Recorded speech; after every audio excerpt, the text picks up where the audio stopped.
ദൈവനാമം മഹത്വപ്പെടുമാറാകട്ടെ. ദൈവവചന ചിന്തയ്ക്കായി പഠനത്തിനായി ഒരവസരം കൂടി ദൈവം നൽകിയതോർത്ത് ഞാൻ ദൈവത്തെ സ്തുതിക്കുന്നു.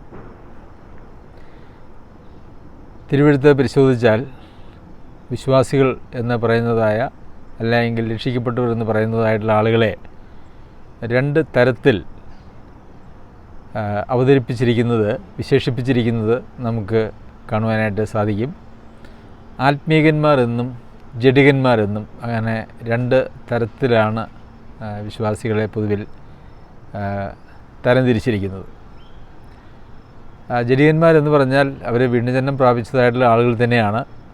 എന്നാൽ എന്തുകൊണ്ടാണ് അവരെ ജഡികന്മാരെന്ന് പറയുന്നത് എന്ന് ചോദിച്ചാൽ, വീണ്ടുജന്മം പ്രാപിച്ചതായിട്ടുള്ള ആളുകൾ, രക്ഷിക്കപ്പെട്ട ആളുകൾ, അവർ ദൈവാത്മാവിൽ നിന്നുള്ള ആലോചനകൾ കേട്ട് അതിനനുസരിച്ച് ജീവിക്കുവാനായിട്ട് ഉത്തരവാദിത്തപ്പെട്ടവരാണ്. എന്നാൽ അത് ചെയ്യാതെ അവർ ജഡത്തിൻ്റെ മോഹങ്ങൾക്കും ഇഷ്ടങ്ങൾക്കും അനുസരിച്ച്, സ്വന്തം താല്പര്യങ്ങൾക്കനുസരിച്ച്, സ്വന്തം ലക്ഷ്യങ്ങൾക്ക് വേണ്ടി ജീവിക്കുന്നു എന്നുള്ള നിലയിലാണ് അവരെ ജഡികന്മാർ എന്ന് പറയുന്നത്. യഥാർത്ഥത്തിൽ ദൈവമക്കളുടെ ജീവിതം എന്ന് പറയുന്നത് ആത്മാവിൻ്റെ ആലോചനയ്ക്ക്, ദൈവവചനത്തിൽ നിന്നും ദൈവം നൽകുന്നതായിട്ടുള്ള ആലോചനയ്ക്ക് അനുസരിച്ചിട്ടാണ് ജീവിക്കേണ്ടത് എന്ന് നമുക്കറിയാമല്ലോ. എന്നാൽ ജഡിക ജീവിതം നയിക്കുന്നതായിട്ടുള്ള ആളുകൾ, അവരുടെ അന്ത്യം എങ്ങനെയാണ് എന്നുള്ളത് നമ്മൾ ചിന്തിക്കുകയും പഠിക്കുകയും ചെയ്യേണ്ടത് വളരെ ആവശ്യമാണ്. അത് ആത്മീയമായിട്ടുള്ളൊരു കാഴ്ചപ്പാടുകൂടെ ജീവിക്കുന്നതിനും ക്രിസ്തീയ ജീവിതത്തെ വിജയകരമാക്കുന്നതിനും വളരെ നമുക്ക് ആവശ്യമായിട്ടുള്ള കാര്യമാണ്. നമുക്കറിയാം, ഒരാൾ രക്ഷിക്കപ്പെടുമ്പോൾ അവൻ ക്രിസ്തുവിനോട് ചേരുകയാണ് ചെയ്യുന്നത്. റോമർക്ക് എഴുതിയ ലേഖനം അതിൻ്റെ 6-ാം അധ്യായം അതിൻ്റെ 3-ാം വാക്യത്തിൽ, അല്ല, യേശു ക്രിസ്തുവിനോട് ചേരുവാൻ സ്നാനമേറ്റവരായ നാം എല്ലാവരും അവൻ്റെ മരണത്തിൽ പങ്കാളികളാകുവാൻ സ്നാനമേറ്റിരിക്കുന്നു എന്ന് നിങ്ങൾ അറിയുന്നുവല്ലോ. അപ്പോൾ ഒരുവൻ വീണ്ടും ജന്മം പ്രാപിച്ച്, വിശ്വസിച്ച്, നീതീകരണം പ്രാപിച്ച്, സ്നാനപ്പെട്ട് കർത്താവായ യേശു ക്രിസ്തുവിനോട് ചേരുകയാണ് ചെയ്യുന്നത്. ഗലാത്യർക്ക് എഴുതിയ ലേഖനത്തിൽ നമുക്ക് അത് കാണുവാനായിട്ട് കഴിയും. ക്രിസ്തീയ ജീവിതം എന്ന് പറയുന്നത് അത് ക്രിസ്തുവിനോട് കൂടെയുള്ള അല്ലെങ്കിൽ ക്രിസ്തുവിൽ ഉള്ള ജീവിതമാണ്. എഫേസ്യർക്ക് എഴുതിയ ലേഖനത്തിൽ ക്രിസ്തുയേശുവിൽ, അവനിൽ എന്നൊക്കെ നമ്മൾ ധാരാളം പ്രയോഗങ്ങൾ നമുക്ക് കാണുവാനായിട്ട് കഴിയും. ഒരുവൻ വീണ്ടും ജനിക്കുമ്പോൾ, രക്ഷിക്കപ്പെടുമ്പോൾ അവൻ ക്രിസ്തുവിൽ ആയിത്തീരുകയാണ് ചെയ്യുന്നത് എന്നുള്ളത് ബൈബിളിലെ അവിതർക്കിതമായ ഒരു ഉപദേശമാണ്. അപ്പോൾ ക്രിസ്തുവിലായിരിക്കുക എന്ന് പറഞ്ഞാൽ എന്താണ് എന്നുള്ളത് നമ്മൾ മനസ്സിലാക്കേണ്ടതായിട്ടുള്ള ആവശ്യമുണ്ട്. അത് നമുക്ക് മനസ്സിലാക്കിയാൽ മാത്രമേ യഥാർത്ഥത്തിൽ ആ ഒരു വീണ്ടും ജന്മം നാം പ്രാപിച്ചുവോ, ദൈവത്തോട് ഒരു സമാധാനം നമുക്ക് കർത്താവായ യേശു ക്രിസ്തുവിലൂടെ വന്നിട്ടുണ്ടോ, അതല്ല എങ്കിൽ നിത്യതയിൽ നാം എവിടെയായിരിക്കും എന്നുള്ളതിനെ സംബന്ധിച്ച് ഒരു ഉറപ്പ് നമുക്ക് ലഭിക്കുകയുള്ളൂ. അതിന് സഹായകരമായ ചില വേദഭാഗങ്ങൾ നമുക്ക് തുടർന്ന് പരിശോധിക്കാം എന്ന് വിചാരിക്കുന്നു. റോമർക്ക് എഴുതിയ ലേഖനം 8-ാം അധ്യായം അതിൻ്റെ 1-ാമത്തെ വാക്യത്തിൽ, അതുകൊണ്ട് ഇപ്പോൾ ക്രിസ്തുയേശുവിലുള്ളവർക്ക് ഒരു ശിക്ഷാവിധിയുമില്ല എന്ന് നമ്മൾ വായിക്കുന്നു. അപ്പോൾ 6-ാമത്തെ അധ്യായത്തിൽ ക്രിസ്തുവിനോട് ചേരുവാൻ, യേശു ക്രിസ്തുവിനോട് ചേരുവാൻ സ്നാനമേറ്റിരിക്കുന്നവരായ നിങ്ങൾ എന്ന് നമ്മൾ വായിക്കുന്നുണ്ട്. 8-ാം അധ്യായത്തിലേക്ക് വരുമ്പോൾ, അതുകൊണ്ട് ക്രിസ്തുയേശുവിലുള്ളവർക്ക് ഒരു ശിക്ഷാവിധിയുമില്ല. അപ്പോൾ യേശു ക്രിസ്തുവിനോട് ചേർന്നവരായിട്ടുള്ള ആളുകൾ, അതുപോലെ തന്നെ ആ യേശു ക്രിസ്തുവിൽ നിലനിൽക്കുന്നതായിട്ടുള്ള, ഇപ്പോൾ ക്രിസ്തുയേശുവിലുള്ളവർക്ക് ഒരു ശിക്ഷാവിധിയുമില്ല. അപ്പോൾ ക്രിസ്തുയേശുവിൽ നിലനിൽക്കേണ്ടത്, ചേരുകയും നിലനിൽക്കുകയും ചെയ്യേണ്ടത് ആവശ്യമാണ് എന്ന് നമുക്കവിടെ മനസ്സിലാക്കുവാനായിട്ട് സാധിക്കും. എന്നാൽ ഈ 8-ാമത്തെ അധ്യായത്തിൻ്റെ 1-ാം വാക്യം നമ്മൾ ഇംഗ്ലീഷ് ബൈബിളുകൾ എടുത്ത് പരിശോധിച്ചാൽ, KJV മുതലായിട്ടുള്ള തർജ്ജമകളിൽ കേവലം അതിനോട് ചേർന്ന് ഒരല്പം കൂടി ഉണ്ട് എന്ന് നമുക്ക് കാണുവാനായിട്ട് സാധിക്കും. അത് ഏത് കയ്യെഴുത്ത് പ്രതിയെ ആശ്രയിച്ചിട്ടാണ് ഈ ബൈബിൾ പരിഭാഷ ചെയ്തിരിക്കുന്നത് എന്നുള്ളതിൻ്റെ അടിസ്ഥാനത്തിൽ അപൂർവമായിട്ടുള്ള ചില വ്യത്യാസങ്ങൾ അവിടെയും ഇവിടെയും ഉണ്ട് എന്നുള്ളത് നമ്മൾ മനസ്സിലാക്കേണ്ടത് ആവശ്യമാണ്. അലക്സാണ്ട്രിയൻ കയ്യെഴുത്ത് പ്രതിയിൽ നിന്നാണ് ഈ KJV തർജ്ജമ ചെയ്തിട്ടുള്ളത്. അതിനകത്ത് ഉള്ള തർജ്ജമ, KJV ബൈബിളിൽ നിന്നുള്ള തർജ്ജമ, ഈ 8-ാം അധ്യായത്തിൻ്റെ 1-ാം വാക്യത്തെ നാം വായിച്ചാൽ നമുക്ക് ഇപ്രകാരമാണ് അതിനെ പറയുവാനായിട്ട് കഴിയുക. അതുകൊണ്ട് ഇപ്പോൾ ക്രിസ്തുയേശുവിലുള്ളവർക്ക് ജഡത്തെയല്ല ആത്മാവിനെ അനുസരിച്ച് ജീവിക്കുന്നവർക്ക് ഒരു ശിക്ഷാവിധിയുമില്ല. അപ്പോൾ നിങ്ങൾക്ക് ഇംഗ്ലീഷ് അറിയില്ല എങ്കിൽ നിങ്ങൾക്ക് ഇംഗ്ലീഷ് അറിയാവുന്നതായിട്ടുള്ള മക്കളോടോ അല്ലെങ്കിൽ മറ്റ് സഹോദരങ്ങളോടോ അല്ലെങ്കിൽ സഭയിലെ ഏതെങ്കിലും സഹോദരങ്ങളോടൊക്കെ ചോദിച്ചാൽ അത് നിങ്ങൾക്ക് വായിച്ച് വിശദീകരിച്ച് അവർ നൽകുന്നതാണ്.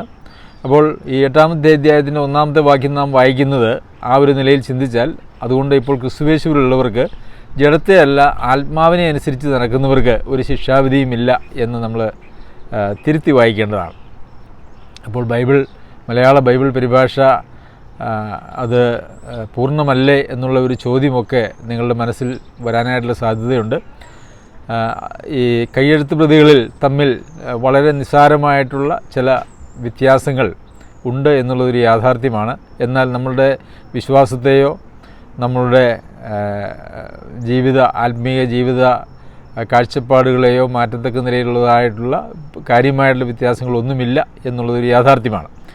എന്തുകൊണ്ടാണ് ഈ 1-ാം വാക്യം അതുകൂടെ ചേർത്ത് ഞാൻ പറയാൻ കാരണമെന്ന് പറയുന്നത്, തുടർന്നുള്ള വാക്യങ്ങളും അതിനോട് സമാനമായിട്ടുള്ള അതിനെ ഉറപ്പിക്കുന്നതായിട്ടുള്ള വാക്യങ്ങളാണ് എന്നുള്ളതുകൊണ്ട് അത് ഗ്രീക്ക് ഭാഷയിൽ എഴുതപ്പെട്ട സമയത്ത് ഈ വാക്യവും ഈ നിലയിലായിരുന്നു എന്ന് ചിന്തിക്കുന്നതുകൊണ്ടാണ്. അപ്പോൾ ക്രിസ്തുയേശുവിലുള്ളവർ എന്ന് പറഞ്ഞാൽ ആ വാക്യം തന്നെ അതിനൊരു വിശദീകരണം നൽകുന്നുണ്ട്. ക്രിസ്തുയേശുവിലുള്ളവർക്ക് ജഡത്തെയല്ല ആത്മാവിനെ അനുസരിച്ച് നടക്കുന്നവർക്ക് ഒരു ശിക്ഷാവിധിയുമില്ല. അപ്പോൾ ജഡത്തെ അനുസരിച്ച് ജീവിക്കുന്ന ഒരാൾ ക്രിസ്തുയേശുവിൽ ഉള്ള ഒരാളാണ് എന്ന് പറയുവാനായിട്ട് സാധിക്കുകയില്ല.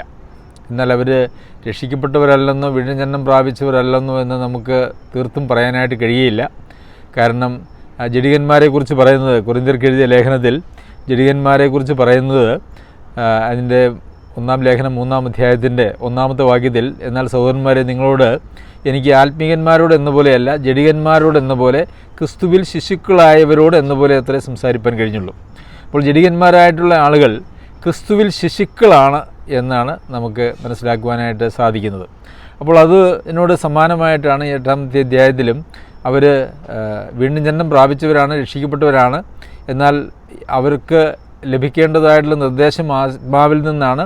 എന്നാൽ ആത്മാവിൽ നിന്നുള്ള നിർദ്ദേശം അനുസരിച്ചിട്ടല്ല, മറിച്ച് ജഡത്തിൽ നിന്നുള്ള നിർദ്ദേശത്തിനനുസരിച്ചാണ് അവർ ജീവിക്കുന്നത്. അപ്പോൾ ഈ ജഡത്തിൽ നിന്നനുസരിച്ച് ജീവിക്കുന്ന ആളെ സംബന്ധിച്ചിടത്തോളം അവർ ക്രിസ്തുയേശുവിലുള്ളവർ എന്ന് തീർത്ത് പറയുവാനായിട്ട് കഴിയുകയില്ല. എന്നാൽ അവർ വിശ്വാസികളല്ല എന്ന് നമുക്ക് പറയാനായിട്ട് കഴിയില്ല. കാരണം അവർ ക്രിസ്തുവിൽ ശിശുക്കൾ എന്നാണ് നമ്മൾ കൊരിന്ത്യർ ലേഖനത്തിൽ അവരെക്കുറിച്ച് വായിക്കുന്നത്. എന്തുകൊണ്ടാണ് അവർക്ക് ശിക്ഷാവിധി ഇല്ല എന്ന് തീർത്ത് പറയാനായിട്ട് സാധിക്കാത്തത് എന്നുള്ളത് ഈ 8-ാമത്തെ അധ്യായത്തിൻ്റെ 13-ാമത്തെ വാക്യത്തിലേക്ക് വരുമ്പോൾ വിശദീകരിച്ച് അങ്ങോട്ട് വരുമ്പോൾ പൗലോസ് അപ്പോസ്തലൻ പറയുന്നുണ്ട്, നിങ്ങൾ ജഡത്തെ അനുസരിച്ച് ജീവിക്കുന്നുവെങ്കിൽ മരിക്കും നിശ്ചയം, ആത്മാവിനാൽ ശരീരത്തിൻ്റെ പ്രവൃത്തികളെ മരിപ്പിക്കുന്നുവെങ്കിലോ നിങ്ങൾ ജീവിക്കും. അപ്പോൾ ആത്മാവിനെ അനുസരിച്ച് നടക്കുന്ന ആളെ സംബന്ധിച്ചിടത്തോളം അവർ ക്രിസ്തുവിൽ വസിക്കുന്നതായിട്ടുള്ള ആളുകളാണ്, ക്രിസ്തുയേശുവിൽ ഇരിക്കുന്നതായിട്ടുള്ള ആളുകളാണ്. എന്നാൽ ജഡത്തെ അനുസരിച്ചാണ് ഒരാൾ ജീവിക്കുന്നതെങ്കിൽ അവർക്ക് മാനസാന്തരപ്പെട്ട് ആത്മാവിനെ അനുസരിച്ച് ജീവിക്കുന്ന ഒരു തലത്തിലേക്ക് മാറുവാനായിട്ടുള്ള അവസരമുണ്ട്. എന്നാൽ അങ്ങനെ മാറിയില്ലെങ്കിൽ അവർ മരിക്കും നിശ്ചയം. 13-ാമത്തെ വാക്യത്തിൽ നിങ്ങൾ ജഡത്തെ അനുസരിച്ച് ജീവിക്കുന്നുവെങ്കിൽ മരിക്കും നിശ്ചയം. മാനസാന്തരപ്പെടാൻ കൂട്ടാക്കാത്ത ജഡിക ഇഷ്ടങ്ങൾക്കും താല്പര്യങ്ങൾക്കും വേണ്ടി മാത്രം ഒരാൾ മുന്നോട്ട് ജീവിച്ച് പോയാൽ അതിൻ്റെ അന്ത്യം എന്ന് പറയുന്നത് ആത്മീകമായിട്ടുള്ള മരണമാണ് എന്നുള്ളതൊരു സത്യമാണ്. അത് വളരെ കൃത്യമായിട്ടുള്ള ഒരു ഉപദേശമാണ്.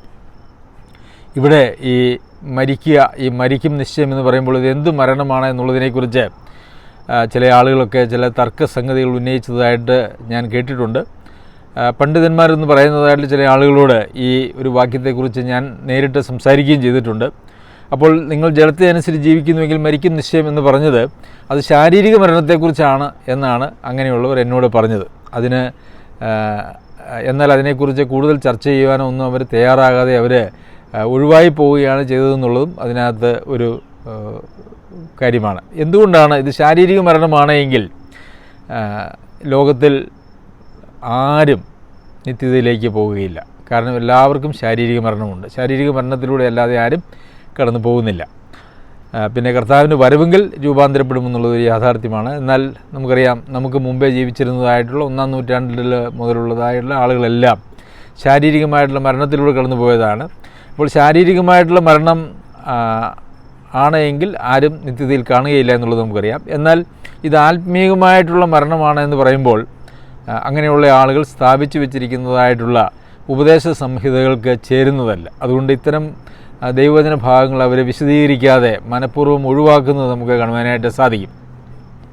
ദൈവവചനം വ്യാഖ്യാനിക്കുകയും പഠിപ്പിക്കുകയും ചെയ്യുമ്പോൾ നാം ശ്രദ്ധിക്കേണ്ടതായിട്ടുള്ള പ്രധാന കാര്യം, നമ്മൾ ഏതൊരു ആശയമോ ഒക്കെ വ്യാഖ്യാനിക്കുകയോ പഠിപ്പിക്കുകയോ ചെയ്യുമ്പോൾ അതിന് വിരുദ്ധമായിട്ടുള്ള വേദഭാഗങ്ങളൊന്നും ബൈബിളിൽ വരാനായിട്ട് പാടില്ല. അങ്ങനെ ഉണ്ടെങ്കിൽ നമ്മൾ പഠിപ്പിക്കുന്നത് തെറ്റിപ്പോയിട്ടുണ്ട് എന്നുള്ളതാണ് അതിൻ്റെ അർത്ഥമെന്ന് പറയുന്നത്. അപ്പോൾ കർത്താവായ യേശുക്രിസ്തുവിൽ ഉള്ളവർ എന്ന് പറഞ്ഞാൽ അവർ ആത്മാവിനെ അനുസരിച്ച് ജീവിക്കുന്ന ആളുകളാണ്, ജഡത്തെ അനുസരിച്ച് ജീവിക്കുന്ന ആളുകളല്ല. ജഡത്തെ അനുസരിച്ച് ജീവിക്കുന്നവർ ക്രിസ്തുവിൽ ശിശുക്കളാണ്. അവർക്ക് ശിക്ഷാവിധി ഉണ്ടോ ഇല്ലയോ എന്നുള്ളത് ആശ്രയിച്ചിരിക്കുന്നത് അവരുടെ ജീവിതകാലത്ത് അവർ ജഡത്തെ അനുസരിച്ച് ജീവിക്കുന്നതിൽ നിന്നും തിരിഞ്ഞ് ആത്മാവിനെ അനുസരിച്ച് ജീവിക്കുന്നതിലേക്ക് മാനസാന്തരപ്പെട്ടു വരുന്നുണ്ടോ എന്നുള്ളതിൻ്റെ അടിസ്ഥാനത്തിലാണ്. 8-ാം അധ്യായത്തിൻ്റെ തുടർന്നുള്ള വാക്യങ്ങൾ നമ്മൾ വായിക്കുമ്പോൾ, ജഡസ്വഭാവമുള്ളവർ ജഡത്തിനുള്ളതും ആത്മസ്വഭാവമുള്ളവർ ആത്മാവിനുള്ളതും ചിന്തിക്കുന്നു. എന്തുകൊണ്ടാണ് ജഡസ്വഭാവമുള്ളവർക്ക് ശിക്ഷാവിധിയെ സംബന്ധിക്കുന്ന ഉറപ്പില്ലാത്തതെന്ന് ചോദിച്ചാൽ, അവർ ചിന്തിക്കുന്നതെല്ലാം ജഡത്തിനുള്ളതായിട്ടുള്ള കാര്യങ്ങളാണ്. ജഡത്തിനുള്ളതായിട്ടുള്ള കാര്യങ്ങൾ ചിന്തിച്ച് അതിൽ ജീവിക്കുന്ന ഒരാൾ ഒരു രക്ഷിക്കപ്പെടാത്ത ആളുകൾക്ക് തുല്യമായിട്ടാണ് അവരുടെ ജീവിതം.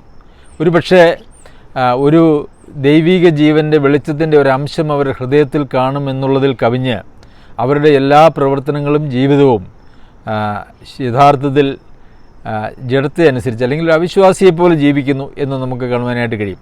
അങ്ങനെ ജഡത്തെ അനുസരിച്ചാണ് ജീവിക്കുന്നതെങ്കിൽ, ജഡസ്വഭാവമുള്ളവർ ജഡത്തിനുള്ളതാണ് ചിന്തിക്കുന്നത്, അങ്ങനെയെങ്കിൽ അതിൻ്റെ പരിണതഫലം എന്താണെന്നുള്ളത് 6-ാമത്തെ വാക്യത്തിൽ തന്നെ നമുക്ക് കാണാനായിട്ട് കഴിയും. ജഡത്തിൻ്റെ ചിന്ത മരണം, ആത്മാവിൻ്റെ ചിന്തയോ ജീവനും സമാധാനവും തന്നെ. അപ്പോൾ ജഡത്തെ അനുസരിച്ച് അങ്ങനെ ജീവിച്ചാൽ മരിക്കും എന്ന് 1-ാമത്തെ വാക്യത്തിൽ നമ്മൾ ഇംഗ്ലീഷ് ബൈബിളിൽ നിന്നും പറഞ്ഞ അതേ കാര്യമാണ് ഇവിടെ വീണ്ടും 6-ാമത്തെ വാക്യത്തിൽ നമ്മൾ കാണുന്നത്.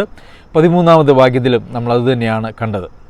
പിന്നെ ജഡത്തിൻ്റെ ചിന്ത ദൈവത്തോട് ശത്രുത്വമാകുന്നു. എന്തുകൊണ്ടാണ് ജഡത്തെ അനുസരിച്ച് ജീവിക്കുന്ന ആളുകൾക്ക് ശിക്ഷാവിധി വരാൻ സാധ്യതയുണ്ട് എന്ന് പറയുന്നത് എന്ന് നമുക്കവിടെ കാണാനായിട്ട് കഴിയും. ജഡത്തിൻ്റെ ചിന്ത ദൈവത്തോട് ശത്രുത്വമാകുന്നു. അത് ദൈവത്തിൻ്റെ ന്യായപ്രമാണത്തിന് കീഴ്പ്പെടുന്നില്ല, കീഴ്പ്പെടാൻ കഴിയുന്നതുമില്ല. ഒരാൾ ജഡത്തെ അനുസരിച്ചാണ് ജീവിക്കുന്നതെങ്കിൽ അവൻ ദൈവത്തിൻ്റെ ശത്രുവാണ്, അല്ലെങ്കിൽ ദൈവത്തോടുള്ള ശത്രുത്വത്തിലാണ് അവൻ ജീവിക്കുന്നത്. അവൻ വീണ്ടും ജന്മം പ്രാപിച്ചു എന്ന് പറയുന്നതിലൊന്നും ഒരർത്ഥവുമില്ല. ഒരുപക്ഷെ അവൻ ഏറ്റുപറഞ്ഞിട്ടുണ്ടാവും, സ്വീകരിച്ചിട്ടുണ്ടാവും. അത് സത്യമല്ല എന്നും നമുക്ക് പറയാനായിട്ട് കഴിയില്ല. കാരണം അവർ ക്രിസ്തുവിൽ ശിശുക്കൾ എന്നുള്ളത് വചനം തന്നെ നമുക്ക് വെളിപ്പെടുത്തുന്നുവല്ലോ. അതുകൊണ്ട് അവരങ്ങനെ ഏറ്റുപറഞ്ഞ് സ്വീകരിച്ച ഒരു തീരുമാനമെടുത്ത ആളുകളൊക്കെയാണ് എന്നുള്ളതൊരു യാഥാർത്ഥ്യമായിരിക്കാം. എന്നാൽ അവർക്ക് ശിക്ഷാവിധി ഇല്ല എന്നുള്ളതൊരു ഉറപ്പ് ദൈവവചനം നൽകുന്നില്ല എന്നുള്ളത് നമുക്ക് കാണുവാനായിട്ട് സാധിക്കും. പിന്നെ 8-ാമത്തെ വാക്യത്തിലേക്ക് വരുമ്പോൾ, 8-ാം അധ്യായം 8-ാം വാക്യം, ജഡസ്വഭാവമുള്ളവർക്ക് ദൈവത്തെ പ്രസാദിപ്പിക്കുവാനായിട്ട് കഴിയുകയില്ല. അപ്പോൾ ദൈവത്തെ പ്രസാദിപ്പിക്കുക എന്നുള്ളതാണ് ദൈവത്തിന് നമ്മെക്കുറിച്ചുള്ള ലക്ഷ്യമെന്ന് പറയുന്നത്.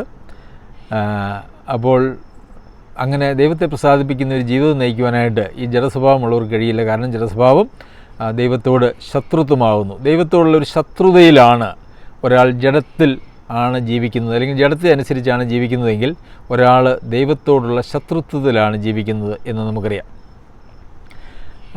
നമ്മൾ യാക്കോബ് എഴുതിയ ലേഖനം അതിൻ്റെ 4-ാം അധ്യായത്തിൽ നമ്മൾ വായിക്കുന്നത്, ലോകസ്നേഹം ദൈവത്തോട് ശത്രുത്വമാകുന്നു, ആകയാൽ ലോകത്തെ സ്നേഹിക്കുന്നവൻ ദൈവത്തിൻ്റെ ശത്രുവാകുന്നു എന്ന് നമ്മൾ വായിക്കുന്നുണ്ട്.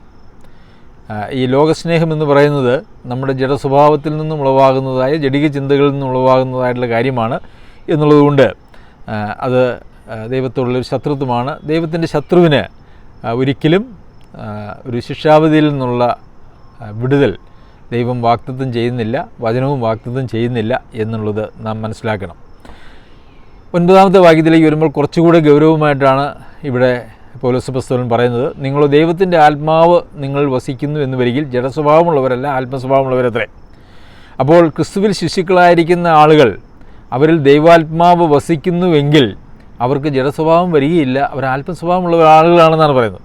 അപ്പോൾ നമുക്ക് ആത്മസ്വഭാവമില്ല, ജഡസ്വഭാവമാണ് ഉള്ളതെങ്കിൽ നമ്മളിൽ ദൈവാത്മാവ് വസിക്കുന്നില്ല എന്നാണ് അതിൻ്റെ അർത്ഥം. അപ്പോൾ ഒരാൾ വീണ്ടും ജന്മം പ്രാപിക്കുമ്പോൾ ദൈവാത്മാവിനെ ദൈവം അവർക്ക് കൊടുക്കുന്നില്ലേ എന്ന് ചോദിച്ചാൽ ഉണ്ട് എന്നുള്ളത് തന്നെയാണ് അർത്ഥം. അവരിൽ ആ ദൈവാത്മാവിനെ കൊടുത്തിരിക്കുന്നത് വീണ്ടെടുപ്പ് നാളിലേക്ക് മുദ്രയിട്ടിരിക്കുന്നു എന്നാണ് നമ്മൾ എഫേസ്യർക്ക് എഴുതിയ ലേഖനത്തിൽ നമ്മൾ വായിക്കുന്നത്.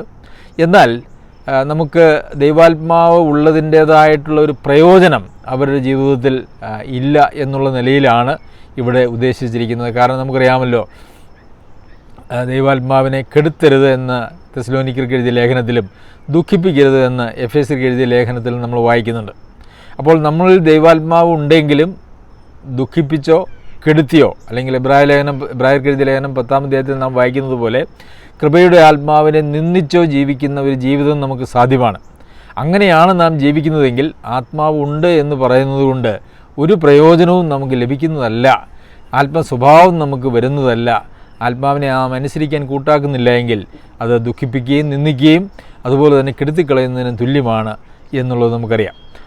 അപ്പോൾ എന്നാൽ ഈ ആത്മാവിനെ ദുഃഖിപ്പിക്കുന്നതിൽ നിന്നും കെടുത്തിക്കളയുന്നതിൽ നിന്നും ഒരു വ്യത്യാസം നമുക്ക് വന്ന് മുമ്പോട്ട് പോകണമെങ്കിൽ നമ്മളിൽ ഉണ്ടാകേണ്ടതായിട്ടുള്ള ഒരു മാനസാന്തരം ആണ് അതിന് അടിസ്ഥാനം എന്നുള്ളതും നാം ദൈവവചനത്തിൽ നിന്നും മനസ്സിലാക്കുവാനായിട്ട് സാധിക്കും. അപ്പോൾ മാനസാന്തരപ്പെടുവാനായിട്ടുള്ളൊരു സാധ്യത എപ്പോഴും, മരണം വരെ മാനസാന്തരപ്പെടാനായിട്ടുള്ളൊരു സാധ്യത എപ്പോഴും ഓരോ ദൈവ പൈതലിൻ്റെയും മുൻപിൽ ഉണ്ട്.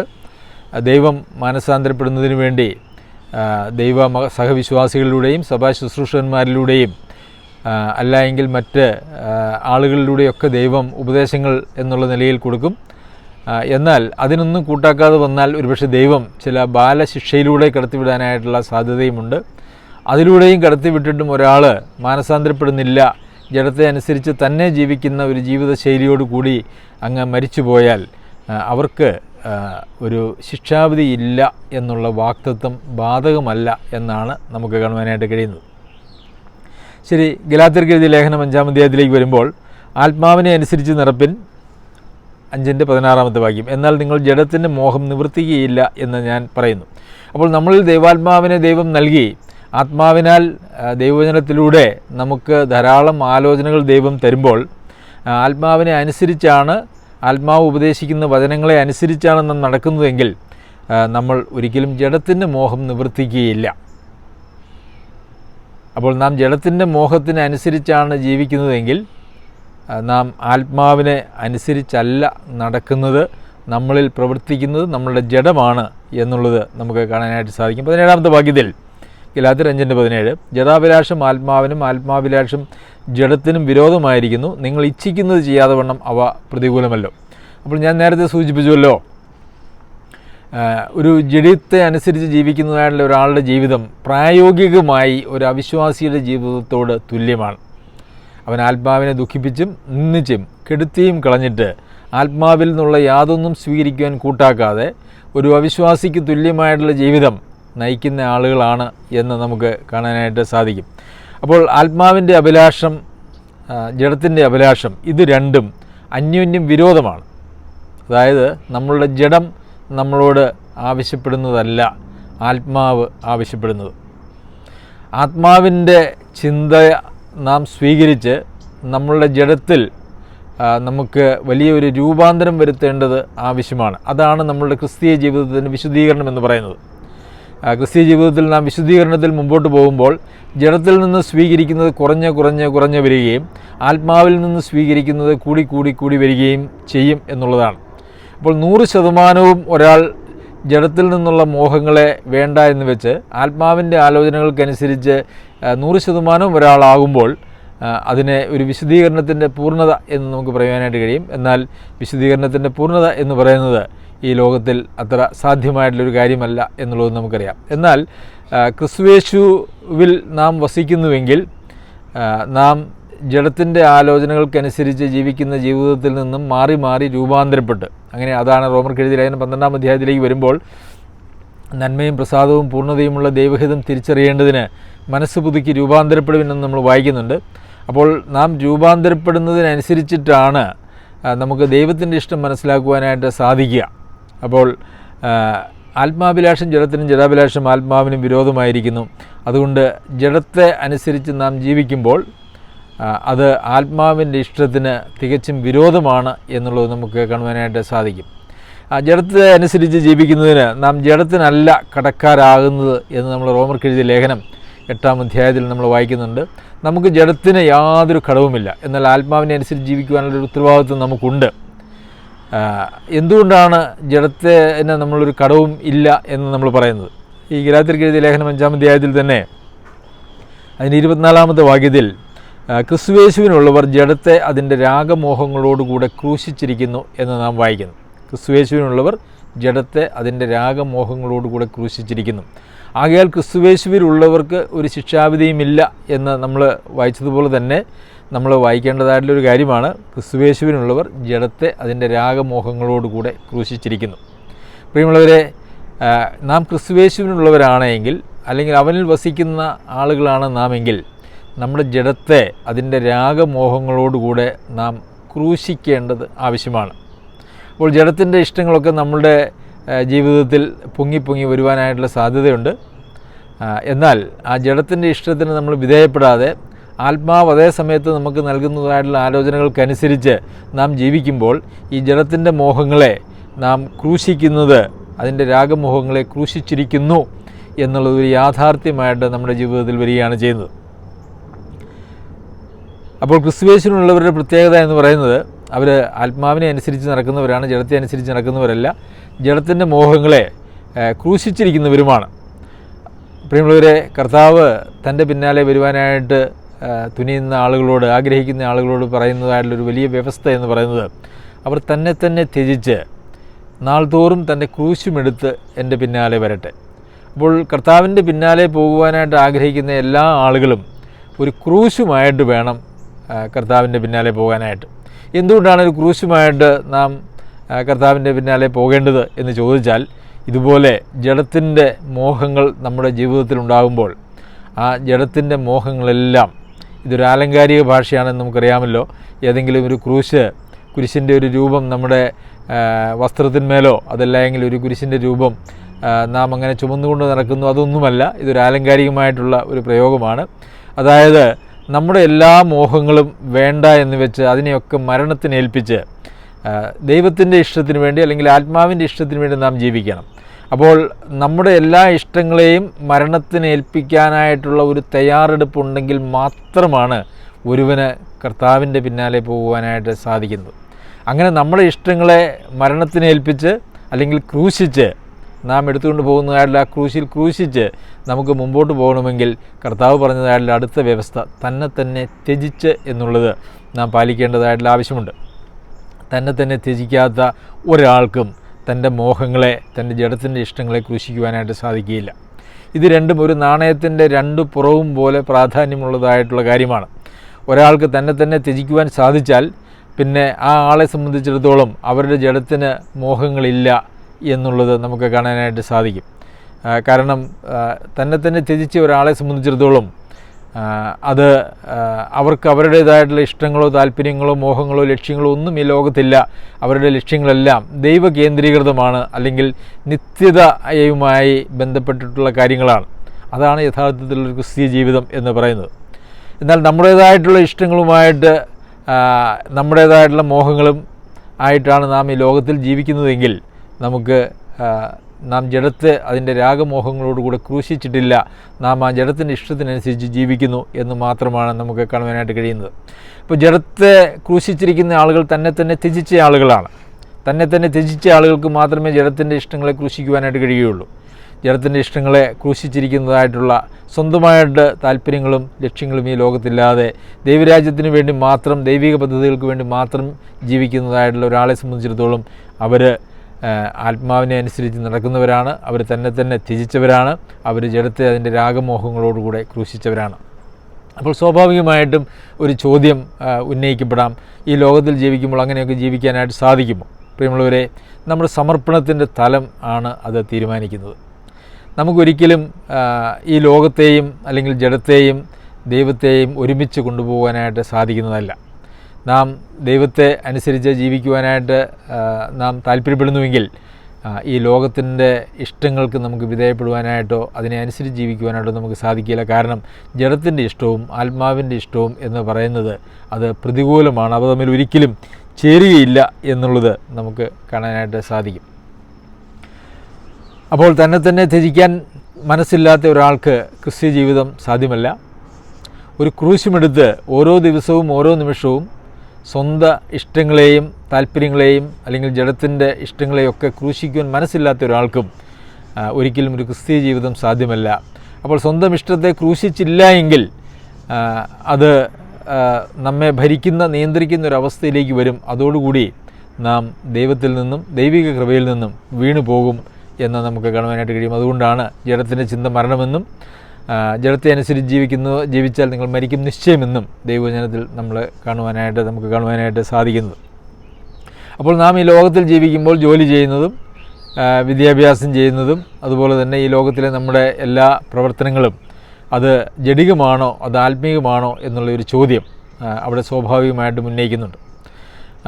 നമുക്കറിയാം പല മതങ്ങളിലും അതുപോലെ തന്നെ ചില ക്രിസ്തീയ വിഭാഗങ്ങളിലുമൊക്കെ ഈ ലോകത്തിൽ ജീവിക്കുന്നതായിട്ടുള്ള ആളുകൾ ഈ ലോകത്തിൽ ഉള്ളതായ ഒന്നിലും കൈകടത്താതെ അവർ ഒരു അല്ലെങ്കിൽ സന്യാസി സമാനമായിട്ടുള്ള ജീവിതം നയിക്കുന്നത് നമുക്ക് കാണുവാനായിട്ട് സാധിക്കും. എന്നാൽ അങ്ങനെ എല്ലാത്തിൽ നിന്നും വിട്ട് ഏകാന്തമായി ജീവിക്കുന്ന ഒരു ജീവിതമല്ല നമുക്ക് ദൈവവചനത്തിൽ ദൈവമക്കളെ സംബന്ധിക്കുന്ന ജീവിതമായിട്ട് കാണുവാനായിട്ട് കഴിയുന്നത്. അധ്വാനിക്കാത്തവൻ ഭക്ഷണം കഴിക്കരുത് എന്ന് നമ്മൾ വചനത്തിൽ വായിക്കുന്നു. അപ്പോൾ അധ്വാനിക്കുവാനായിട്ടുള്ള ഉത്തരവാദിത്വം നമുക്കുണ്ട്. പിന്നെ നാം ഈ ലോകത്തിൽ ജീവിക്കുമ്പോൾ നാം ഇടപെടുന്നതായിട്ടുള്ള എല്ലാ കാര്യങ്ങളുടെയും ലക്ഷ്യം എന്താണ്? ആ ലക്ഷ്യങ്ങൾ ജഡികമാണ് എങ്കിൽ നാം ജഡത്തെ അനുസരിച്ച് ജീവിക്കുന്നവരാണ്. നമ്മൾ ചെയ്യുന്നതായിട്ടുള്ള എല്ലാ കാര്യത്തിൻ്റെയും ആത്യന്തികമായിട്ടുള്ള ലക്ഷ്യം എന്ന് പറയുന്നത് ആത്മീകമാണെങ്കിൽ നാം ആത്മാവിനെ അനുസരിച്ച് ജീവിക്കുന്നതാണ്. ഇപ്പോൾ ഒരാൾ ജോലി ചെയ്ത് സമ്പത്തുണ്ടാക്കുമ്പോൾ ആ സമ്പത്തുണ്ടാക്കുന്നതിൻ്റേതായിട്ടുള്ള ലക്ഷ്യം എന്ത് എന്നുള്ളതാണ് അത് ആത്മീകമാണോ അത് ജഡികമാണോ എന്ന് തീരുമാനിക്കുന്നത്. ഒരാൾ വിദ്യാഭ്യാസം ചെയ്യുമ്പോൾ ആ വിദ്യാഭ്യാസം ചെയ്തതിൻ്റെ ഫലമായിട്ട് നാം എന്താണ് നേടുവാൻ ആഗ്രഹിക്കുന്നത് എന്നുള്ളത് അത് ആത്മീകമായ കാഴ്ചപ്പാടുകളാണെങ്കിൽ അത് ആത്മീകമാണ്. എന്നാൽ അത് ജഡികമായിട്ടുള്ള കാഴ്ചപ്പാടുകളാലാണെങ്കിൽ അത് ജഡികമാണ്, അത് ദൈവത്തിൽ നിന്നുള്ളതല്ല. ഒരാൾ വിവാഹം കഴിക്കുമ്പോൾ ആ വിവാഹം കഴിക്കുന്നതിലൂടെ അവർ ആഗ്രഹിക്കുന്നതായിട്ടുള്ള കാര്യം അത് ദൈവവചനത്തിൽ പറഞ്ഞിരിക്കുന്നത് പോലെയുള്ള ആത്മീകമായിട്ടുള്ള കാര്യങ്ങളാണെങ്കിൽ അത് ആത്മീകമാണ്. എന്നാൽ മറ്റ് സമ്പത്തിനും പ്രതാപത്തിനും അങ്ങനെയൊക്കെയുള്ള കാഴ്ചപ്പാടോടുകൂടി ബന്ധത്തിൽ ഏർപ്പെടുന്നതായിട്ടുള്ള ആളുകളാണെങ്കിൽ അത് ജഡികമാണ് എന്ന് നമുക്കറിയാം. അതുപോലെ നമ്മുടെ ജീവിതത്തിൽ നാം ചെയ്യുന്നതായിട്ടുള്ള ഈവൻ ആത്മീകമായിട്ടുള്ള ശുശ്രൂഷകൾ പോലും ഒരുപക്ഷെ പുറമേ അത് ആത്മീകമാണ് എന്ന് തോന്നാമെങ്കിൽ പോലും അത് ജഡികമായി തീരുവാനായിട്ടുള്ള സാധ്യതയുണ്ട്. ഇന്ന് ലോകത്തിൽ ക്രിസ്തീയത എന്ന് പറയുന്നത് ഒരു വലിയ വ്യവസായമായി തീർന്നിരിക്കുന്നു, ഒരു ധനാഗമന മാർഗമായി തീർന്നിരിക്കുന്നു, പേരിനും പ്രശസ്തിക്കും വേണ്ടിയുള്ള ഒരു കാര്യമായി തീർന്നിരിക്കുന്നു എന്നുള്ളത് വളരെ സങ്കടകരമായിട്ടുള്ള കാര്യമാണ്. അത് നമുക്ക് ഇന്ന് ലോകത്തിലേക്ക് നോക്കിയാൽ നമുക്ക് കാണുവാനായിട്ട് സാധിക്കും. ആത്മീകമായിട്ടുള്ള പ്രവർത്തനങ്ങൾ പോലും ജഡത്തിൽ നിന്ന് ഉണ്ടാകുവാനായിട്ടുള്ള സാധ്യതയുണ്ട് എന്നുള്ളതല്ല, ജഡത്തിൻ്റെ അതിപ്രസരമാണ് യഥാർത്ഥത്തിൽ നമുക്കിന്ന് ക്രിസ്തീയ ലോകത്ത് കാണുവാനായിട്ട് സാധിക്കുന്നത്. അപ്പോൾ നമ്മുടെ ആത്മീക പ്രവർത്തനങ്ങൾ പോലും അതിൻ്റെ ഉദ്ദേശ ലക്ഷ്യങ്ങളെ നമ്മൾ മനസ്സിലാക്കേണ്ടത് ആവശ്യമാണ്. ദൈവവചനം നാം പഠിക്കുമ്പോൾ അതിൻ്റെ ഉദ്ദേശവും ജഡികവും ആത്മീയവുമായി തീരാനായിട്ട് സാധിക്കും.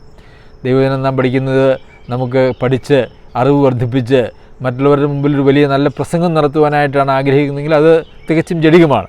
അങ്ങനെ പ്രസംഗിച്ച് മറ്റുള്ളവരെ ഇമ്പ്രസ് ചെയ്യിപ്പിച്ച് എന്തെങ്കിലും ലാഭങ്ങൾ ഉണ്ടാക്കുവാനായിട്ടാണെങ്കിൽ അത് ജഡികമാണ്. എന്നാൽ നമ്മുടെ രൂപാന്തരത്തിനും നമ്മുടെ അനുസരണത്തിനും അതുപോലെ തന്നെ നമുക്ക് ദൈവം നൽകിയിരിക്കുന്നതായിട്ടുള്ള കൃപാവരങ്ങളെ ഉപയോഗിച്ച് ദൈവസഭയെ ശുശ്രൂഷിക്കുന്നതിനും ദൈവസഭയ്ക്കും ദൈവരാജ്യത്തിനും അനുഗ്രഹമായി തീരുന്നതിനും വേണ്ടിയാണ് നമ്മളുടെ വചനപഠനമെങ്കിൽ അത് ആത്മീയമാണ്. പ്രിയമുള്ളവരെ, ആത്മാവിനാലാണ് നാം നടത്തപ്പെടുന്നതെങ്കിൽ നാം ചെയ്യുന്നതായിട്ടുള്ള എല്ലാ പ്രവർത്തനങ്ങളും ആത്മീയമായിരിക്കും. അല്ല, ജഡത്തിൻ്റെ മോഹങ്ങൾക്കനുസരിച്ചാണ് നാം ആത്മീയ ശുശ്രൂഷകൾ ചെയ്യുന്നതെങ്കിൽ പോലും അത് തികച്ചും ജഡികമായി തീരും. ജഡത്തിൻ്റെ ചിന്ത മരണം, ആത്മാവിൻ്റെ ചിന്തയോ ജീവനും സമാധാനവും. സർവശക്തനായ ദൈവം നമ്മെ എല്ലാവരെയും സഹായിക്കട്ടെ. അവൻ്റെ അതിപരിശുദ്ധ നാമം വാഴ്ത്തപ്പെടുമാറാകട്ടെ.